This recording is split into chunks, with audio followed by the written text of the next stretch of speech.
लष्करी जवानाची फसवणूक. रणजित जाधव हे सध्या लष्करात कार्यरत असून त्यांनी श्रीगोंद्यातील बापू बाबा माने या व्यक्तीवर जमीन व्यवहारामध्ये फसवणूक केल्याचा आरोप केला. तसंच संबंधित व्यक्तीकडून आपल्यावर खोटे गुन्हे दाखल करण्यात आल्याचंही त्यांनी नमूद केलं. महाराष्ट्रातील जनतेला व महाराष्ट्राच्या शासनाला माझा नमस्कार. मी कमांडर रणजित जाधव. मी भारतीय मिलिटरीमध्ये सर्व्हिस करतो आहे. मी आता सध्या जम्मू अँड काश्मीरमध्ये आतंकवादी क्षेत्रामध्ये तैनात आहे आणि नुकत्याच झालेल्या भारत पाकिस्तान युद्धामध्ये सुद्धा मी स्पेशल ड्युटीसाठी कार्यरत होतो. मी जुन्नर तालुक्यातील बेल्ले गावचा राहणार आहे. मी महाराष्ट्रातील जनतेला व महाराष्ट्राचे मुख्यमंत्री देवेंद्र फडणवीस साहेबांना व उपमुख्यमंत्री एकनाथ शिंदे साहेबांना व उपमुख्यमंत्री सुनेत्रा पवार मॅडमांना एक जम्मू काश्मीरमधून एक माझ्याविषयी घडलेली घटना सांगू इच्छितो. कृपा करून माझी विनंती आहे की त्याच्यावर प्रत्यक्ष निष्पक्ष जाच करावी आणि गुन्हेगारांना सजा द्यावी. मी मागच्या फेब्रुवारीच्या 10 तारखेला सुट्टीला पोहोचलो होतो आणि मी फक्त 25 दिवस सुट्टी आलो होतो. मला 17 तारखेला पोलिसांचा श्रीगोंदा पोलीस स्टेशनमधून फोन येतो की तुमच्यावर खंडणीचा गुन्हा दाखल केला आहे. मग मी तिथं गेलो आणि तिथं चौकशी केली की हा खंडणीचा गुन्हा माझ्यावर कोणी दाखल केला. तर त्यांनी सांगितलं की बापू बाबा माने ह्या माणसाने तुमच्यावर 15 तारखेला तुम्ही त्याला 4 वाजता 15 लाखाची खंडणी मागितली म्हणून तुमच्यावर गुन्हा दाखल झाला आहे. आणि त्याचे साक्षीदार बापू बाबा माने यांचा भाऊ अरविंद बाबा माने, त्यांची पत्नी अंजली बापू माने व त्यांचा मुलगा उदय बापू माने, सर्वजण श्रीगोंद्यामधले राहणार आहेत. आणि श्रीगोंद्याचे आमदार साहेब व खासदार साहेब व नगरसेवक साहेबांना माझी विनंती आहे की अशा लोकांवर आळा घाला, नाही तर हे गावाची बर्बादी करायला जास्त उशीर लावणार नाही. तर विशेष म्हणजे मला आश्चर्य वाटलं की हे माझे नात्यासंबंधीतले माणसं आहेत आणि त्यांनी माझ्यावर खोटा गुन्हा दाखल केला. मी 15 तारखेला त्या दिवशी नारंगाव या ठिकाणी शिवरात्र होती, तर त्या दिवशी मी यात्रेनिमित्त तिथं गेलो होतो माझ्या कुटुंबासह. आणि मग मी त्यांना सांगितलं की माझ्याकडे CCTV फुटेज मी शोधतो आणि तुम्हाला आणून देतो. मग त्याच्यानंतर मी CCTV फुटेज पण आणले. पण काय झालं की माझी फक्त सुट्टी 25 दिवसाची होती, तर त्यात पोलिसांना पण खूप काम होतं, बंदोबस्त कारवाई चालू होती त्या पिरियडमध्ये. मग ते काही पूर्णपणे त्याची जाच पडताळ करता आली नाही आणि मग माझी सुट्टी संपली. मी इथं आलो आहे. आता तुम्ही विचार करा, एक सैनिक सुट्टीला येतो आणि त्याच्याबरोबर कोणतरी असं खोटा आरोप करतोय आणि त्याला फसवण्याचा प्रयत्न करतो, म्हणजे किती कट कारस्थान चालले. आणि त्याच्यानंतर मी ज्यावेळेस सुट्टीला होतो त्यावेळेस मला एक पत्र आलं माझ्या घरी आणि ते पाठवलं होतं मंडोत्री गणेश फाजगे या आईंनी. कारण मला बापू बाबा मानेनीच हे 13 वर्षापूर्वी एक जमीन घेऊन दिली होती आणि त्या जमिनीची मालकीन हे मंडोत्री गणेश फाजगे आहेत. म्हणजे ती वर्ग 2ची जमीन असल्यामुळे त्याची प्रोसेस कोर्टातून करून घ्यायला लागतील, मग नावावर होती असं काहीतरी आहे. तर त्यांनीच बापू बाबा मानेनीच मला भरी घालून ती जमीन घ्यायला लावली. आणि आज त्याच बाईकडून मला एक पत्र आलं की मी तिला फसवतोय म्हणून. आणि मग ती फसवतोय म्हणून मी असं पत्र आलं आणि त्याच्यानंतर की मी त्या बाईला फक्त विचारायला गेलो. त्याच्याकडे माझी सगळी व्हिडिओ रेकॉर्डिंग आहेत की मी तिला ना शिवी दिली ना काही बोललो. मी फक्त विचारायला गेलो. माझ्याबरोबर माझी फॅमिली पण होती आणि माझी आई पण होती. मग ती मी विचारायला गेलो की बाई आई तुम्ही असं मला का पत्र पाठवलं, मी तुम्हाला फसवतो म्हणून. आणि त्याच्यानंतर ते म्हटले की काय मला ते यांनी अंगठा घेतला असं तसं, म्हणजे उडाउडीची उत्तर दिली. आणि त्याच्यानंतर मी आता इथं आलो आहे, म्हणजे परत आल्यानंतर म्हणजे 15-20 दिवसापूर्वीची गोष्ट. मग आता मला कळतं की त्या दिवशी मी ज्यावेळेस त्या आईंकडे गेलो होतो त्या दिवशी माझ्या कुटुंबावर 18 गुन्हा दाखल झाला आहे. म्हणजे किती कटकारस्थान चालले. आणि हे गुन्हा बापू बाबा मानेनी त्या आईंला मध्ये घालून हा माझा गुन्हा केला आहे.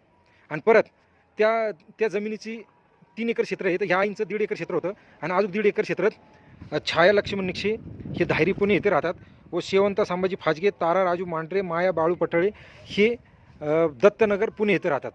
मग ह्यांच्याकडून पण त्यांनी माझ्यावर आरोप करायचा प्रयत्न केला आहे.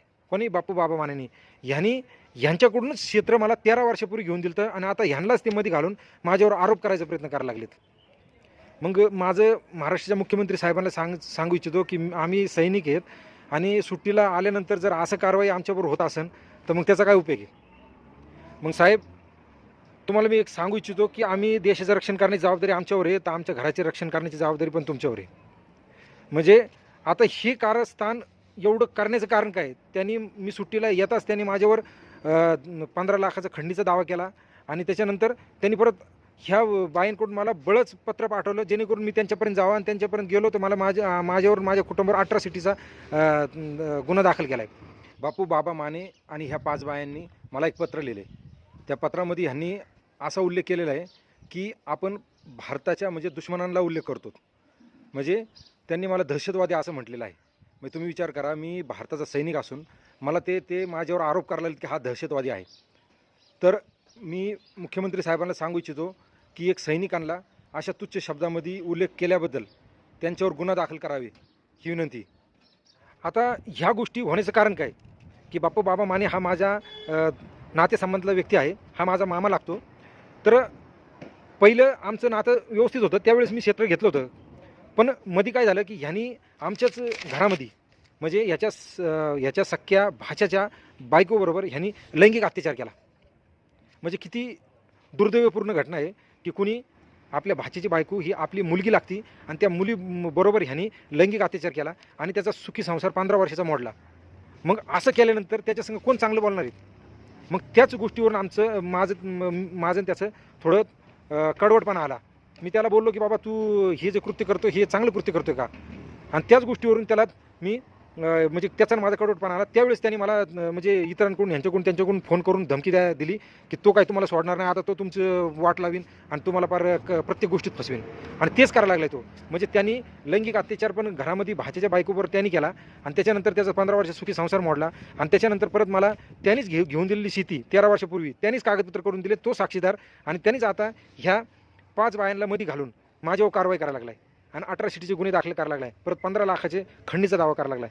तर महाराष्ट्राच्या मुख्यमंत्री साहेबांना व प्रशासनाला माझी ही विनंती आहे, मी एक सैनिक आहे आणि सैनिक असून सुद्धा जर माझ्याबरोबर हा असा अत्याचार करत असेल तर तुम्ही विचार करा की बाकीच्यांबरोबर हा काय कृत्य करू शकतो. ह्या 5 बायांनी स्वतःहून कोर्टात येऊन की आपली मान्यता दिलेली आहे की जमीन आम्ही ह्याला देऊन टाकलेली आहे म्हणून. मग मुख्यमंत्री साहेब, मी तुम्हाला हेच सांगू इच्छितो की हा अन्याय आहे का नाही हे सांगा तुम्ही. की त्यांनी 15 लाखाची खंडणीचा दावा केला आहे, त्याचे माझ्याकडे CCTV फुटेज आहेत की मी त्या दिवशी श्रीगोंद्यात नाही तर नारंगावमध्ये प्रेझेंट होतो. आणि त्याच्यानंतर तो अट्रॉसिटीचा आमच्यावर कंप्लेंट करतोय. आम्हाला की दुसऱ्या दिवशी कळत नाही, हे 15 ते 20 दिवसानंतर कळते की तुमच्यावर असा गुन्हा दाखल आहे. म्हणजे हे सगळं ठरूनच केलं चाललेलं आहे.